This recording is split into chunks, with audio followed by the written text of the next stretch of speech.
In the early 16th century, when news spread around Europe about a mysterious fortress with huge walls which were found abandoned in an African jungle, it was immediately assumed that the walls of Great Zimbabwe represented a unique civilization which could only be traced back to some distant Asians, including Chinese and Persians, because the world was not ready to believe that the Great Zimbabwe could have been built by Africans. One of the first foreigners to see the Great Zimbabwe was a Portuguese sea captain, Vicente Pegado, in 1531. He wrote gushingly about the site that among the gold mines of the inland plains between the Limpopo and Zambezi rivers, a fortress built of stones of marvelous size, and there appears to be no mortar joining them. This edifice is almost surrounded by hills upon which are others resembling it in the fashioning of stone and the absence of mortar. And one of them is a tower more than 12 fathoms high. End of quote. So, what is so special about Great Zimbabwe, which is known as big stone houses or venerated houses in Shona, which is the language of the descendants of the people who built it? Welcome to the Sankofa Pan-African series. Please subscribe and turn on your notification buttons if you have not done so. Also, please support us by pledging a token amount to this channel through Patreon so that we can continue to bring you videos like this one. No amount you pledge is too small. Thank you. Great Zimbabwe is a beautiful blend of man-made and natural beauty. It comprises intricately built structures located in the stunning Mutirikiwi Valley. It is believed that Great Zimbabwe was built around the 11th century and that at its peak, which was between the 11th and 14th centuries, it was the capital of the Great Kingdom of Zimbabwe. The kingdom prospered until around the mid-15th century. At its peak, it is believed that thousands of people lived in the capital of the Kingdom of Zimbabwe. About 200 to 300 members of the elite classes of the kingdom are thought to have actually lived inside the massive stone buildings, whose ruins remain there today. The buildings of the capital city were made of granite walls, decorated with turrets, towers, decorations, and beautifully sculpted stairways.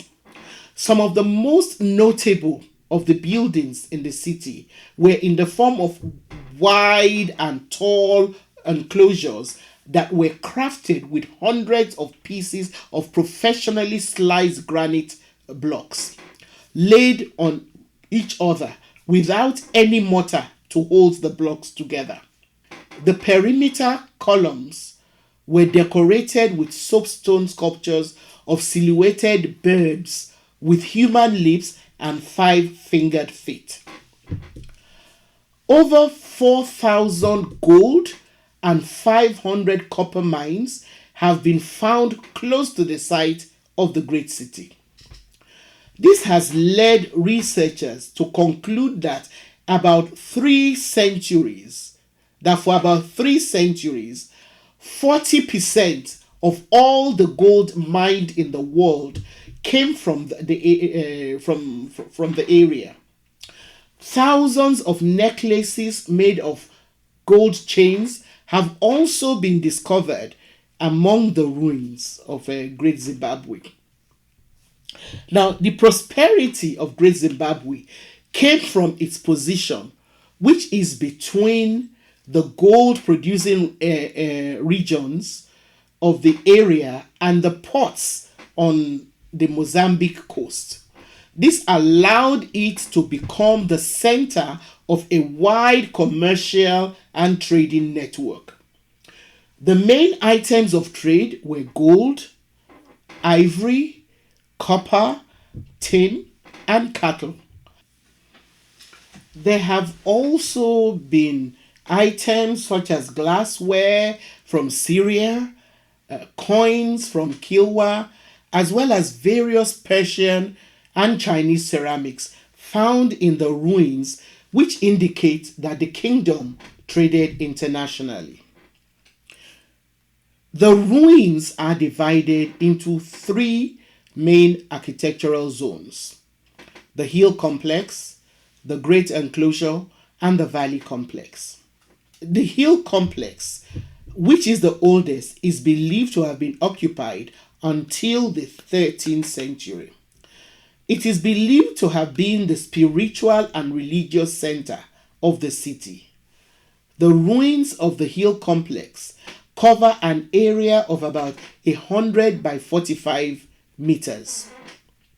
The hill complex includes a huge boulder which is shaped like the Zimbabwean bird, from where the king is believed to have presided over major functions and rituals, such as the judgment of criminals, the appeasing of ancestors, and the sacrifices to the gods. The sacrifices were placed over an elevated platform below the king's throne, where animals like oxen were burnt in offering. If the smoke went straight up, the ancestors were believed to have accepted the sacrifice. If the smoke went, it is believed that offering was not accepted by the ancestors if the smoke did not go straight up, and if the path of the smoke was crooked, and that it meant that the ancestors were unhappy, and so another sacrifice had to be made.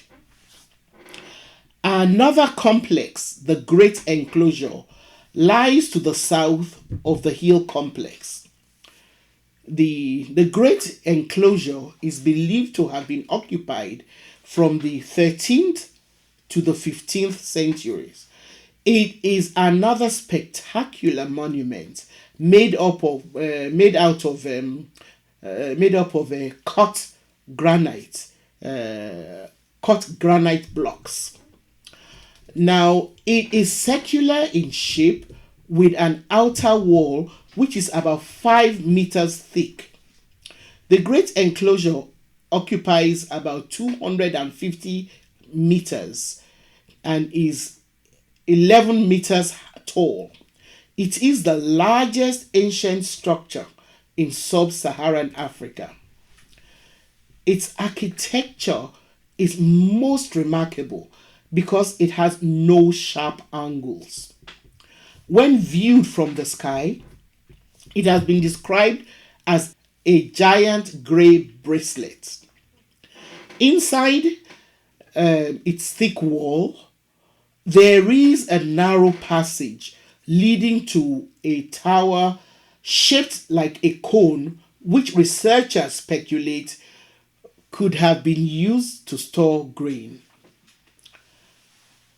The third section of the ruin is the valley complex, which is a series of brick structures. The bricks were made out of earth and mud. It is believed that they were dwelling houses and that many of them were scattered throughout the valley where people lived up until the 16th century. It is also believed that these houses were occupied by goldsmiths, potters, weavers, blacksmiths, stonemasons, as well as other craft people and artisans. The stonemasons were particularly skillful at splitting granite, which was used to construct structures like the hill complex. So they would heat large granite rocks in a fire before tossing water on the red hot rocks.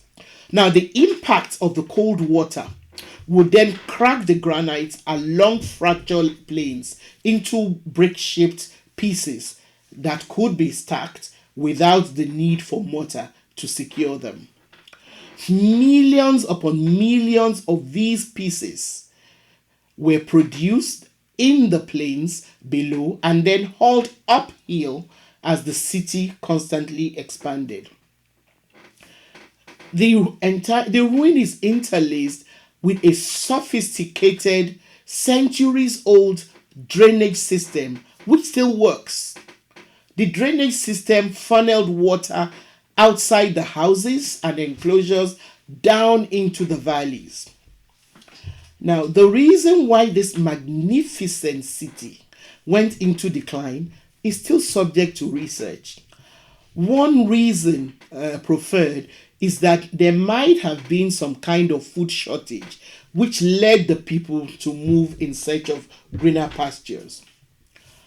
Unfortunately, what is left of the ruins of Great Zimbabwe are only a shell of the beautiful city that attracted so much attention when it was first discovered by Europeans. This is because of the frenzied plundering of the site by European treasure hunters in search of artifacts that were carted away to museums throughout Europe, America, and South Africa. As in the case of the ancient structures found in places like Egypt, it was immediately assumed that the Great Zimbabwe was not something that was conceived and built by Africans. Some, like the racist German Karl Mauch, who visited the ruins in 1871, wrote condescendingly that, and I quote, that I do not think that I am far wrong if I suppose that the ruin of the city is a copy of Solomon's temple on Mount Moriah. The building is a copy of the palace where the Queen of Sheba lived during her visit to Solomon, and only a civilized nation must have once lived here. End of quote.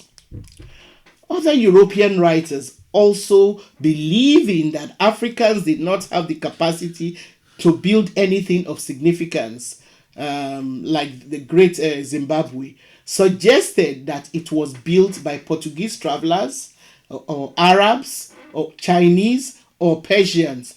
Another crazy was that the site, another crazy theory was that the site could have been the work of a southern African tribe of ancient Jewish heritage that nobody has ever heard anything about. Others even went as far as saying they might have been built by aliens. However, in 1905, the British archaeologist David Randall McIver put to rest all the spurious speculations about who built Great Zimbabwe when he concluded that the ruins were built by local African Bantu peoples.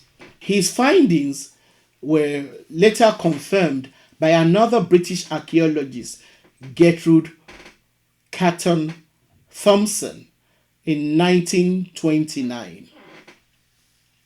Unfortunately, the ruins have been damaged over the past 2 centuries. Most of the damage was caused, of course, by a